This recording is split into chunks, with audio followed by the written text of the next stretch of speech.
Bank బాధితుల ఆందోళన 7వ రోజుకు చేరుకుంది. నగదు బంగారు ఆభరణాల అవకతవకలపై తమకు న్యాయం చేయాలంటూ ఆందోళనకు దిగిన బాధితులు బీఆర్ఎస్ ముఖ్య నేతలు మద్దతు తెలిపారు. ఇప్పటి వరకు బ్రాంచ్ కు సంబంధించిన ఎవరూ తమకు ఎలాంటి హామీ ఇవ్వలేదని బాధితులు ఆందోళన చెందుతూ ఉన్నారు.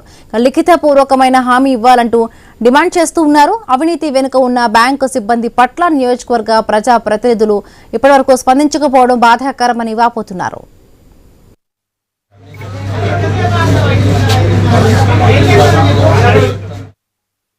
బ్యాంకులో గత 5-6 రోజుల క్రితం ఏదైతే ఎస్బీఐ బ్రాంచ్ నమ్ముకొని కొన్ని వందల వేల మంది ఖాతాదారులు ఇక్కడ ఉన్నటువంటి బ్యాంకుని అందులో గోల్డ్ డిపాజిట్ చేసుకుంటే ఒక 300-400 మంది ఖాతాదారుల యొక్క గోల్డ్ని ఇక్కడ ఉన్నటువంటి క్యాషియర్ కానివ్వండి, మేనేజర్ కానివ్వండి, ఇక్కడ ఉన్నటువంటి వేరే ఇతర పనిచేస్తున్నటువంటి సభ్యులు కానీ వీరందరి సమక్షంలో సుమారు 12,61,00,000 గోల్డ్ మాయమైందని చెప్పుకోవడానికి నిజంగా ఈ ఎస్బీఐ బ్రాంచ్లో పనిచేస్తున్న మేనేజర్కి సిగ్గుందా లేదని నేను అడుగుతా ఉన్నాను.